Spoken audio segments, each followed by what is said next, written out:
General کی معصوم بھتیجی جس پراسرار مرض میں مبتلا رہی، اس کی تمام تر علامتیں اور کیفیتیں میرے مرض میں موجود تھیں، اور ملارکا کی عادتیں ہو بہو ہماری خوبصورت مہمان کارمیلا کی عادتوں سے مشابہ تھیں۔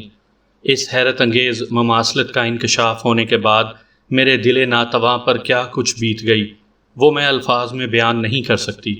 جنرل کی معصوم بھتیجی کے المناک تصور سے بے اختیار بار بار جھرجھری سی آ جاتی۔ مان بگی ایک دھچکے سے رکی اور میں اپنے خیالات سے چونک اٹھی۔ ہم منزل مقصود پر آ پہنچے تھے۔ سہمی سہمی سی نظروں سے ادھر ادھر دیکھتی نیچے اتری اور آہستہ آہستہ قدم اٹھاتی جنرل اور والد کے پیچھے پیچھے چلنے لگی۔ ہم تینوں ہی اپنے اپنے خیالات میں گم تھے۔ خاموشی سے فاصلہ طے کر کے کھنڈر کے قریب پہنچے تو جنرل ٹھٹک کر رک گیا اور ملبے کے ایک ڈھیر کی طرف اشارہ کرتے ہوئے بولا، اچھا یہ ہے کارن سٹین کا قلعہ اور یہاں کے حکمرانوں کی عظیم الشان رہائش گاہ۔ بڑے خبیث اور ظالم تھے یہ لوگ۔ صفاقی اور درندگی کی داستانیں ان پتھروں میں دفن ہیں۔ میں انہیں نیست و نابود کر کے دم لوں گا۔ اور ہاں سنو، یہ آواز کیسی ہے؟ معلوم ہوتا ہے کوئی لکڑہارا قریب ہی لکڑیاں کاٹ رہا ہے۔ اسے تلاش کرتے ہیں، شاید وہ مطلوبہ معلومات بہم پہنچا سکے اور کاؤنٹس آف کارن سٹین مرکالا کے مقبرے کی تک ہماری رسائی ہو جائے۔ گھر میں ہمارے پاس مرکالا کی ایک بڑی اور خوبصورت تصویر ہے، واپسی پر دکھائیں گے، والد نے کہا۔ اچھا، جنرل نے ناگواری سے منہ بناتے ہوئے کہا، میرا خیال ہے میں کاؤنٹس آف کارن سٹین کو اصلی روپ میں دیکھ چکا ہوں، خدا کی لعنت ہو اس پر۔ ناممکن، اسے مرے ہوئے 100 سال گزر چکے ہیں، کہیں خواب دیکھا ہوگا تم نے۔ والد نے مذاق اڑانے کی کوشش کی مگر جنرل بدستور سنجیدہ رہا۔ تمہارے ذہن میں اس کی موت کا جو تصور ہے اس کی نوعیت دوسری ہے۔ مرکالا کے جسم اور روح کا رشتہ ابھی پوری طرح منقطع نہیں ہوا، وہ ابھی زندہ ہے، اور میرے یہاں آنے کا بڑا مقصد اس کا کھوج لگا کر بنی نوع انسان کو اس کے شر سے محفوظ کر دینا ہے۔ جنرل کی باتوں سے شدید غم و غصہ اور جوش ٹپک رہا تھا۔ والد نے کوئی جواب نہیں دیا، خاموشی سے اس کا منہ تکتے رہے۔ کھنڈر کے مغربی کونے میں بھاری بھرکم شہتیر زمین پر گرا پڑا تھا۔ جنرل اسی کے پاس پہنچ کر رک گیا اور میری طرف اشارہ کرتے ہوئے بولا، بیٹی تم تھک چکی ہوگی، یہاں تھوڑی دیر سستا لیا جائے، میں اپنی سرگزشت بھی مکمل کرنا چاہتا ہوں۔ میں سچ مچ بہت تھکی ہوئی تھی، فوراً بیٹھ گئی۔ جنرل نے آواز دے کر لکڑہارے کو اپنے پاس بلایا جو قریب ہی ایک درخت کاٹنے میں مصروف تھا۔ کلہاڑا تھامے وہ چلا آیا۔ جنرل کو اس سے کوئی کام کی بات معلوم نہ ہو سکی، اسے مرکالا کے مقبرے کا علم نہیں تھا، تاہم اس نے بتایا بوڑھا فارسٹ رینجر اس معاملے میں بڑی مدد کر سکتا ہے۔ وہ کھنڈر کے چپے چپے سے واقف ہے۔ آج کل 2 میل دور ایک قصبے میں فادر ولیم کے ساتھ رہتا ہے۔ قدرے پس و پیش کے بعد اس نے بوڑھے فارسٹ رینجر کو ساتھ لانے کی حامی بھر لی۔ وقت کی قلت کے پیش نظر بگی کا ایک گھوڑا کھول کر اسے دے دیا گیا۔ اس نے اپنا کلہاڑا وہیں چھوڑا اور اسی وقت گاؤں کی طرف چل کھڑا ہوا۔ اس کے نظروں سے اوجل ہوتے ہی جنرل نے اپنی سرگزشت کے اوراق الٹنا شروع کر دیے۔ بچی کی بگڑتی ہوئی صحت سے پریشان ہو کر میں نے گراز کے ایک مشہور تجربہ کار اور عمر رسیدہ ڈاکٹر کو بلوا بھیجا۔ اس کے آنے میں کئی روز لگے۔ ایک مقامی ڈاکٹر کے ہمراہ اس نے مریضہ کا معائنہ کیا، پھر دونوں صلاح مشورے کے لیے ایک کمرے میں چلے گئے۔ میں بے ترتیب دھڑکنوں کے ساتھ دروازے کے باہر ٹہلتا رہا۔ مان اندر سے اونچی آواز میں زور زور سے باتیں کرنے کا شور سنائی دیا۔ دونوں ڈاکٹر کسی بات پر جھگڑ رہے تھے۔ مجھ سے صبر نہ ہو سکا، بے اختیار دروازہ کھول کر اندر چلا گیا۔ مجھے دیکھتے ہی مقامی ڈاکٹر نے طنزیہ لہجے میں کہا، جناب میرے فاضل دوست کا خیال ہے آپ کو ڈاکٹر کی نہیں کسی جادوگر کی ضرورت ہے۔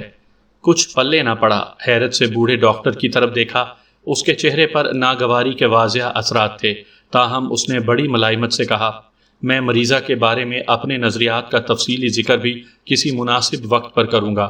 مجھے دلی رنج ہے جنرل، میرا علم اور تجربہ آپ کے کسی کام نہیں آ سکتا، تاہم رخصت ہونے سے قبل میں چند ضروری باتیں آپ کے گوش گزار کرنا چاہتا ہوں۔ پھر وہ میز پر جا بیٹھا اور تھوڑی دیر سوچنے کے بعد ایک کاغذ پر تیزی سے کچھ لکھنے لگا اور اسے طے کر کے اٹھ کھڑا ہوا اور اسے میری طرف بڑھاتے ہوئے کہا، میں نے اپنی تشخیص اس رکے میں تحریر کر دی ہے۔ مختصراً الفاظ میں اتنا بتائے دیتا ہوں کہ بچی کی بیماری عام بیماریوں سے یکسر مختلف ہے۔ آپ نے خاصی دیر کر دی۔ مریضہ اب صرف 1-2 روز کی مہمان ہے، میری صاف گوئی معاف کیجیے، اس کی جان بچانا چاہتے ہیں تو حملہ آور ہستی کو ٹھکانے لگانے کا بندوبست کیجیے، اس میں خاصی احتیاط اور مہارت کی ضرورت ہے۔ حملہ آور کون ہستی ہے؟ میں نے امید و بیم کی حالت میں پوچھا۔ ڈاکٹر نے میرے چہرے پر گہری نگاہ ڈالتے ہوئے کہا، میں نے سب کچھ لکھ دیا ہے، میرے جانے کے بعد اسے غور سے پڑھ لیجیے گا۔ دونوں ڈاکٹر جوں ہی رخصت ہوئے، میں نے جھٹ رکا کھول کر پڑھنا شروع کر دیا۔ وہ خرافات اور لا یعنی باتوں کا پلندہ تھا۔ حد ہو گئی، یہ ڈاکٹر کیسا ہے؟ اسے تو کسی پاگل خانے میں بند ہو جانا چاہیے، میں نے دل ہی دل میں کہا۔ اس نے رکے میں لکھا تھا کہ بچی کی بیماری کا اصل سبب ویمپائر ہے، جو تمہاری بچی کا خون چوس رہی ہے۔ گردن پر ہلکا سا نیلگوں نشان اور مرض کی دوسری علامات اس خیال کی تصدیق کرتی ہیں۔ طب کی پرانی کتابوں میں اس طرح کے واقعات درج ہیں۔ ذہن ڈاکٹر کی یہ توہم پرستانہ تشریح قبول کرنے کو تیار نہیں تھا۔ اس کے باوجود رکے میں لکھی ہوئی حفاظتی تدابیر پر عمل کرنے کا پروگرام بنایا۔ رات کے وقت میں بچی کی خوابگاہ سے ملحق تاریک ایک کمرے میں چھپ گیا اور ننگی تلوار سونتے ویمپائر کی آمد کا انتظار کرنے لگا۔ میری بچی جلد ہی گہری نیند سو گئی، اس کے سرہانے موم بتی روشن تھی۔ رات کے 1 بجے میں نے اچانک دروازے کی دراڑ سے اندر جھانکا، اس کی پائنتی کی طرف کالی سی ایک چیز حرکت کرتی نظر آئی۔ اس کے خد و خال واضح نہ تھے۔ میرے دیکھتے ہی دیکھتے وہ پلنگ پر چڑھی اور خوابیدہ بچی کے گلے سے لپٹ گئی۔ اگلے ہی لمحے اس کی جسامت بڑھنا شروع ہوئی اور اس کا جسم تیزی سے پھولنے اور پچکنے لگا۔ یہ منظر دیکھ کر میرا کلیجہ منہ کو آنے لگا۔ پھر اپنے آپ پر قابو پایا اور تیزی سے دروازہ کھول کر اندر داخل ہوا۔ آہٹ پاتے ہی وہ مکروش ہے پھرتی سے نیچے اتر کر پائنتی کی طرف ہو گئی۔ میں نے اسے ذرا قریب سے دیکھا تو گھبرا کر پیچھے ہٹا۔ میرے سامنے ملارکا کھڑی تھی اور اس کی شرر بار آنکھیں مجھے گھور رہی تھیں۔ میں نے آؤ دیکھا نہ تاؤ پوری قوت سے اس پر تلوار کا وار کیا۔ اس نے حیرت انگیز پھرتی سے اپنے جسم کو بل دیا اور فضا میں جیسے اڑتی ہوئی دروازے کے پاس جا رکی۔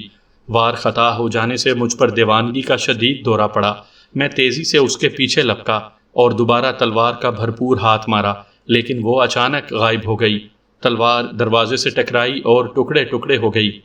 میں اس وقت کی محشر بدامہ کیفیتیں بیان کرنے سے قاصر ہوں۔ رات بھر پاگلوں کی طرح صحن میں چکر کاٹنا اور اپنے سر کے بال نوچتا رہا۔ ملارکا پھر کہیں نظر نہ آئی، لیکن میری بچی بھی جانبر نہ ہو سکی۔ صبح ہوتے ہی اس نے دم توڑ دیا۔ داستان ختم ہوئی تو چاروں طرف گہری سوگوار سی خاموشی چھا گئی اور اس نے بھائیں بھائیں کرتے کھنڈر اور وحشتناک سناٹے سے ابھرنے والے تاثر کو اور زیادہ ہولناک بنا دیا۔ والد اپنا دھیان بٹانے کی خاطر مقبروں کے کتبے اور تختیاں پڑھنے میں مشغول ہو گئے۔ میں اپنے حالات کے بارے میں سوچنے لگی۔ ماں اداس اور آسیب زدہ سناٹے میں کارمیلا کی کھنکتی ہوئی ہنسی سنائی دی۔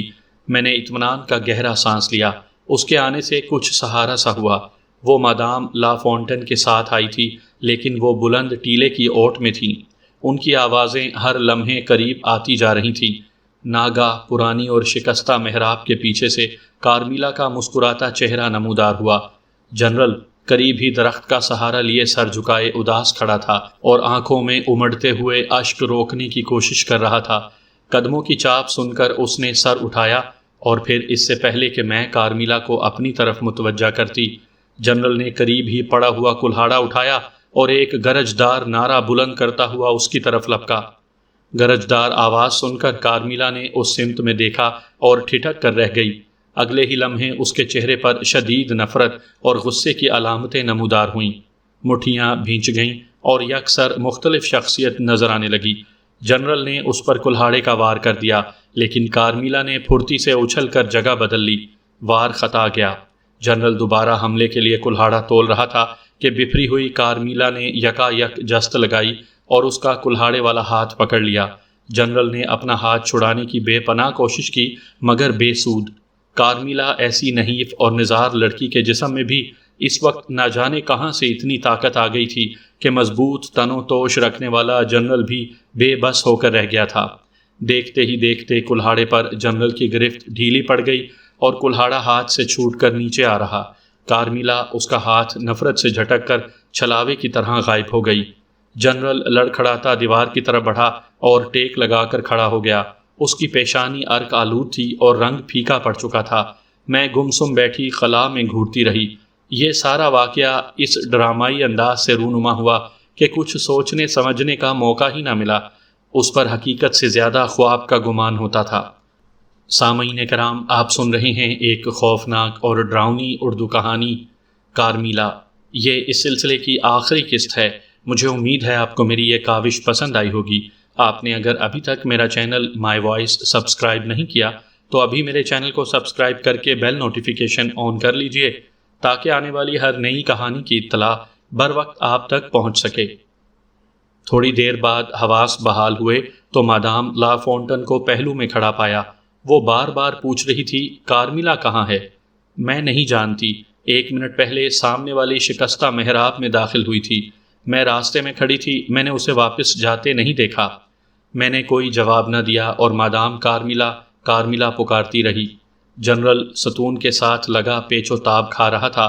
مادام لا فونٹن کے منہ سے کارمیلا کا نام سنا تو اس نے پوچھا، کیا اس لڑکی کا نام کارمیلا تھا؟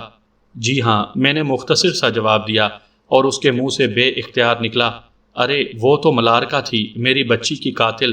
نام خواہ کوئی ہو، وہ اصل میں پر اسرار مرکالا کاؤنسٹن آف کارنسٹین ہے۔ اتنے میں لکڑہارا واپس آ گیا۔ فارسٹ رینجر اس کے ساتھ تھا۔ رسمی الیک سلیک اور مزاج پرسی کے بعد سنجیدہ گفتگو چھڑ گئی۔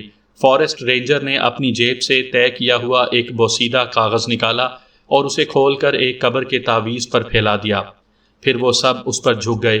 یہ کارنسٹین کے قلعے کا تفصیلی نقشہ تھا۔ فارسٹ رینجر اس پر پینسل سے آڑے ترچھے نشانات لگاتا رہا۔ میں دور ہونے کی وجہ سے ان کی گفتگو سننے سے قاصر تھی۔ خاموش بیٹھی، تعجب سے ان کی حرکات و سکنات دیکھتی رہی۔ بحث مباحثے کے بعد انہوں نے نقشہ لپیٹ دیا اور سامنے ملبے کا ایک ڈھیر مرکزی نقطہ قرار پایا اور وہ مشرقی سمت میں مختلف زاویوں سے زمین ماپنے لگے۔ اس طرح جلد ہی ایک قبر کے سرہانے جا کر رک گئے۔ یہ ایک ٹوٹی پھوٹی قبر تھی اور سرہانے کا پتھر غائب تھا، چنانچہ اس میں دفن ہونے والی کی شخصیت کا پتہ نہیں چلتا تھا۔ فارسٹ رینجر نے لکڑہارے سے قبر کھدوانا شروع کی۔ جنرل بھی اس کے ساتھ شامل ہو گیا۔ نیچے سے بھاری بھرکم سنگی تابوت برآمد ہوا۔ سب نے مل کر اسے باہر نکالا۔ جنرل نے دعائیہ انداز میں آسمان کی طرف ہاتھ اٹھائے اور بلند آواز میں کہا، یا رب العالمین، تیرا لاکھ لاکھ شکر کہ تو نے مجھے اپنے مقصد میں کامیاب کیا۔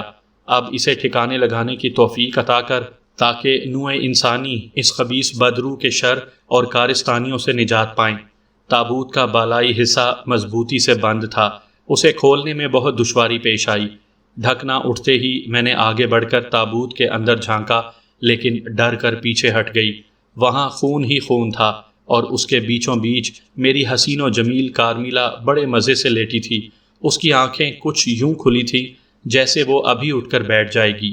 جنرل کو اصرار تھا کہ یہ ملارکا ہے۔ بوڑھے رینجر نے بتایا، کارمیلا، ملارکا یا مرکالا ایک ہی شخصیت کے 3 روپ ہیں۔ کاؤنٹس آف کارنسٹین بڑی ظالم اور سفاک عورت تھی، لیکن اسے عشق میں ناکامی کا داغ اٹھانا پڑا اور اس نے خودکشی کر لی۔ بنی نوع انسان سے انتقام لینے کے لیے بدرو کا روپ دھار لیا۔ علاقے کی تاریخ اور کارنسٹین خاندان کے بارے میں ان کی معلومات اور رائے سند مانی جاتی تھی۔ ان کے پاس لا تعداد پرانی کتابیں اور کارنسٹین خاندان کے افراد کی ذاتی ڈائریاں محفوظ تھیں۔ ان کی بات سن کر مزید بحث ختم ہو گئی۔ ہم سب دوبارہ تابوت کی طرف متوجہ ہوئے۔ کارمیلا کی لاش بالکل صحیح حالت میں تھی۔ اعضاء میں زندہ انسانوں کی سی لچک اور چہرہ دمک رہا تھا۔ یہ اس کے ویمپائر ہونے کی واضح علامات تھیں۔ ایک نوکیلا کھونٹا اس کے قلب میں ٹھونکا گیا۔ کارمیلا کے منہ سے فلک شگاف چیخ نکلی، پھر اس کی گردن تلوار سے کاٹ کر الگ کر دی گئی اور اسے باقی جسم کے ساتھ جلا ڈالا گیا۔ جنرل نے راکھ دریا میں بہانے کے لیے محفوظ کر لی۔ اس کام سے فارغ ہو کر ہم واپس گھر آئے تو دن ڈھل چکا تھا۔ رات بھر کارمیلا کا معصوم اور خوبصورت چہرہ نظروں کے سامنے گھومتا رہا، لیکن حیرت کی بات، اس رات کسی ڈراؤنے خواب نے پریشان نہ کیا۔ چند دن بعد والد مجھے سیر و تفریح کے لیے اٹلی لے گئے اور وہاں میری صحت قابل رشک حد تک اچھی ہو گئی۔ کارمیلا کے تمام نقوش مٹ گئے اور میری زندگی میں خوشیاں رقص کرنے لگیں۔